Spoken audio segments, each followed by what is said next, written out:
My name is Himanshu Paliwal and I welcome you all in this video lecture series provided by the Central High School Pratapgarh. The subject is social science and in this class we are going to continue the first chapter French Revolution. Last class में हमने Napoleon की बात करी थी, Napoleon Bonaparte का जो rise था और वो कैसे गवर्नमेंट में आता है और कैसे फॉल होता है, सब हम देख चुके हैं. आज हम देखते हैं कि विमेन का क्या रोल रहा होगा फ्रेंच रेवोल्यूशन में. ज़्यादातर जो थर्ड स्टेट की विमेन थी उनको काम करना पड़ता था as a steam stressors, soul flower, fruit, vegetables और में भी वो लोगों के घरों में भी काम करती थी. जो वेल्थियर फैमिली थी, जो रिच फैमिली थी, उनके घरों में भी उनको काम करना पड़ता था. ठीक है, क्योंकि अब उनको अपने परिवार का भरण पोषण तो करना ही है, क्योंकि जो मेन हैं घर के वो तो रेवोल्यूशन में बिजी हैं, तो इस वजह से विमेन को काम करना पड़ता था. ज़्यादातर जो पुअर क्लास फैमिलीज़ थी, जो विमेन थी, उनको एक्सेस नहीं था किस चीज़ का, एजुकेशन का और प्रोफेशनल ट्रेनिंग का. सिर्फ जो वेल्थियर क्लास विमेन थी वही कहाँ जा सकती थी, कॉन्वेंट में स्टडी करने के लिए जा सकती थी.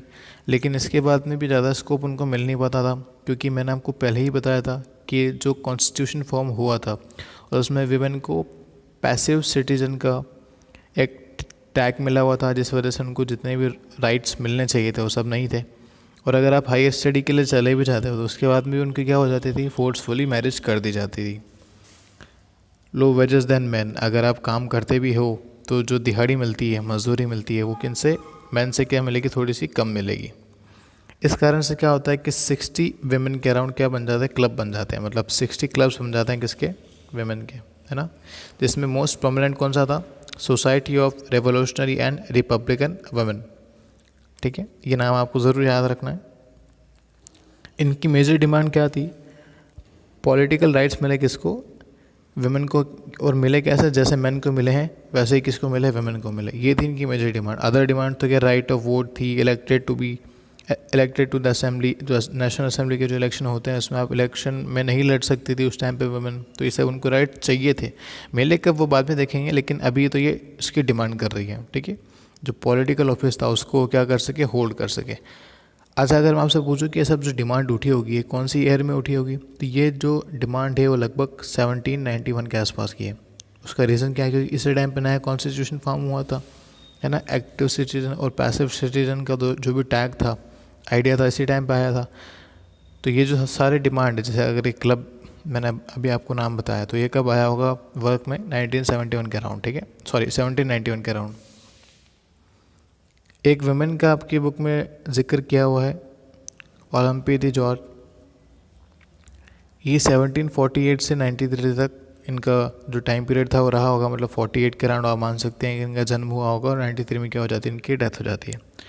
ये क्या थी, एक वुमेन थी जो पॉलिटिकली एक्टिव थी. ठीक है, मतलब जो भी, जैसे मैंने आपको बताया, ये क्लब चलता होगा तो कोई तो उसका लीडर होता होगा, है ना. तो मैं ये नहीं कह रहा कि इस क्लब की लीडर ये थी, लेकिन हाँ, जो ऐसे जो भी एक्टिविटीज़ जो होती हैं इनमें ओलंपी दी जॉर्ज की काफ़ी भूमिका रही होती है. ठीक है, protesters against the abolition of women in constitution. जो भी कॉन्स्टिट्यूशन में वुमेन का अबॉलिशन हुआ, मतलब कोई भी राइट्स इनको नहीं दिए गए, एक तरीके से बिल्कुल बाहर निकाल दिया गया किसके, कॉन्स्टिट्यूशन के. तो इसका किसने प्रोटेस्ट किया, ओलंपी ने किया. अब 1791 में क्या होता है कि एक डिक्लेरेशन लिखती है, declaration of rights of women and citizens. जैसे मैन का एक आया था, वैसे ये क्या करती हैं, विमेन का भी एक पूरा डिक्लेरेशन लिख देती हैं, जिसको एड्रेस किसको करते हैं, क्वीन को करती है, और जो मेंबर ऑफ नेशनल असेंबली होता है उसको एड्रेस करती है. एड्रेस करने का मतलब होता है उनको बताना.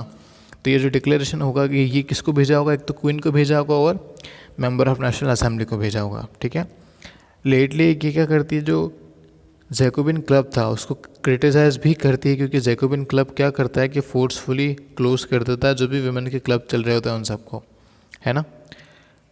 और इन सब की वजह से ये क्या होता है कि गवर्नमेंट के जो रेडार होता है, मतलब उनकी नज़रों में आ जाती है, और as a in the charge of treason इनको क्या कर दिया जाता है, एग्जीक्यूट कर दिया जाता है. जैसा अगर आपको याद हो तो लुई 16 को भी कर दिया गया था, लेकिन लुई 16 के रीज़न भी थे. इस वजह से क्या कर दिया जाता है, ओलंपी दी जॉर्ज को भी क्या कर दिया जाता है, एग्जीक्यूट कर दिया जाता है. तो आपका मोस्ट ऑफ द चैप्टर ख़त्म हो चुका है, सिर्फ इसके कॉन्सिक्वेंसेस, मतलब जो फ्रेंच रेवोल्यूशन के जो कॉन्सिक्वेंसेस है वो बचे हैं, जिनको हम नेक्स्ट 2-3 क्लासेस में कंटिन्यू करेंगे. अगर आपने अभी तक नोट्स नहीं कंप्लीट किए हों तो प्लीज़ कर लेना. क्वेश्चन आंसर एग्ज़ाम, सॉरी ये जो चैप्टर्स को ख़त्म होने के बाद में हम देखेंगे, ठीक है। Thank you.